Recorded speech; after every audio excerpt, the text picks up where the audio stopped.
Why are American and European trucks so different? At first glance, it might seem to be just a matter of aerodynamics and shape, a long hood versus a flat face. However, behind this lies a complex history of geography, legislation, infrastructure, and operational culture.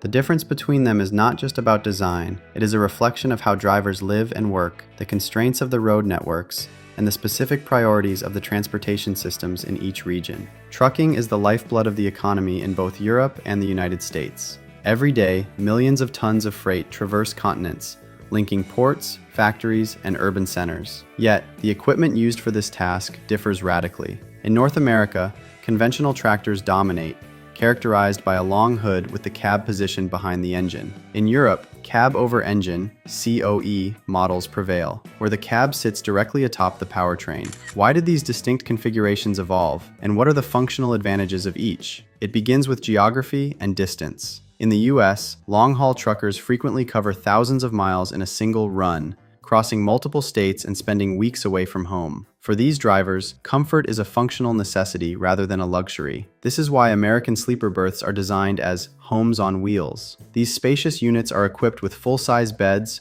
refrigerators, microwaves, storage cabinets, and entertainment systems. Many owner-operators customize their rigs into true mobile apartments, sometimes installing custom auxiliary power units, APUs, and even compact plumbing solutions to remain independent of truck stop facilities. The modular interiors allow for versatile living spaces that can be converted from a workspace to a sleeping area in seconds. The European operational environment is vastly different. While long-haul routes exist, average distances are shorter, and logistics cycles are more condensed. Furthermore, driving standards are strictly regulated. Under EU Hours of Service (HOS) regulations, a driver is generally limited to 9 hours of driving per day. In contrast, US regulations allow for up to 11 hours of driving within a 14-hour on-duty window. This extended time on the road necessitates a more robust living environment integrated into the tractor.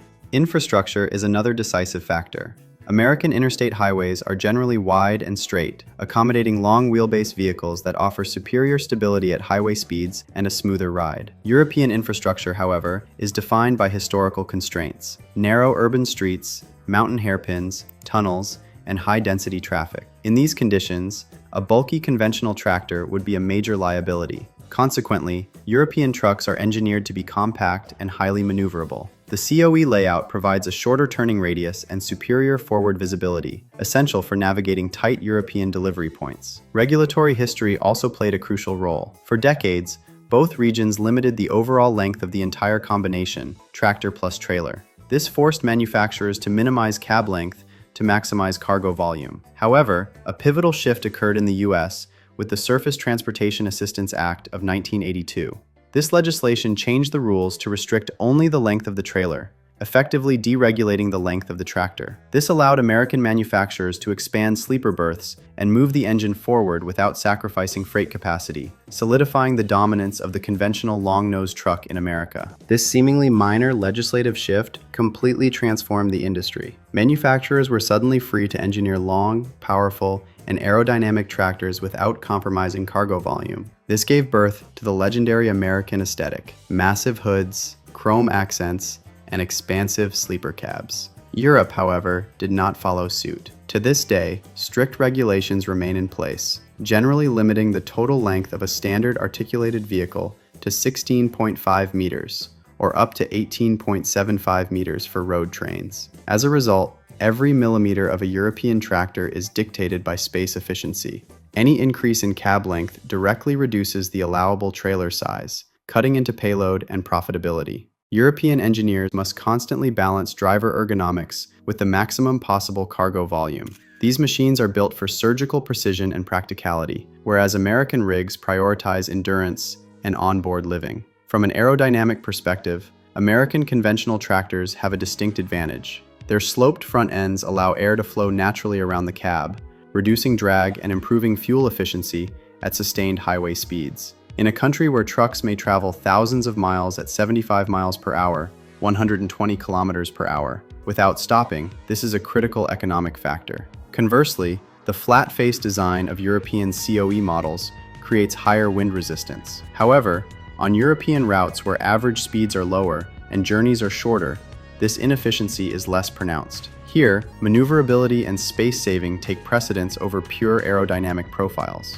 Furthermore, Europe has mastered a multimodal transportation system. Trucks frequently cross borders not just via highways, but also on ferries and rail platforms. In these scenarios, compact tractors are essential for fitting into constrained spaces.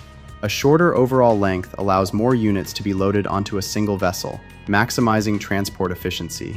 Additionally, Europe's high density of logistics hubs means freight is often swapped between vehicles, reducing the need for one massive tractor to haul a single load across the entire continent. The American model operates on a different scale. Freight movement is primarily land-based and direct. The expansive interstate highway system is designed for a single driver to handle the entire route from coast to coast. This point-to-point logic favors the heavy-duty American truck, a machine capable of hauling the same load from a warehouse in California to a terminal in New York without ever needing to shrink its footprint. But the gap between American and European trucks isn't just about laws or infrastructure. It runs much deeper, touching the very way of life. In the United States, being a long-haul trucker is more than just a job. It's a core identity. Drivers spend weeks on the road, traversing thousands of miles across deserts, plains, and mountain ranges. Independence, vast open spaces, and life on the highway are deeply rooted in the culture. To an American driver, their rig is their home, their freedom, and a symbol of the open road. Europe takes a more pragmatic approach. Here, the emphasis is on a structured work-life balance. Duty cycles are strictly regulated to ensure drivers stop at well-equipped rest areas, adhere to mandatory rest periods, and return home more frequently. For the European trucker, the vehicle is primarily a high-tech tool, a precision instrument for work rather than a permanent residence. However, as technology advances, these long-standing boundaries are beginning to blur. The rise of electric propulsion is rewriting the rules of truck architecture. Take the Tesla Semi, for example. Despite its American heritage, it lacks the traditional long hood. Because electric motors are compact and do not require massive front-mounted cooling stacks, the design has shifted toward a sleek, aerodynamic profile that echoes the efficiency of European cab-over models. By prioritizing a low-drag coefficient to maximize battery range, the Semi proves that in the electric era, physics trumps tradition. Europe has already mastered the art of building compact, efficient machinery, and now America is gradually moving in the same direction. We may be entering an era where the stark differences between continents begin to fade. In the near future, the highways on both sides of the Atlantic might be dominated by a new breed of trucks, quiet, ecological, and hyper-rational. So, where do you stand in this continental divide? Do you prefer the brute force and chrome of a classic American conventional, or the surgical precision and maneuverability of a modern European cab-over?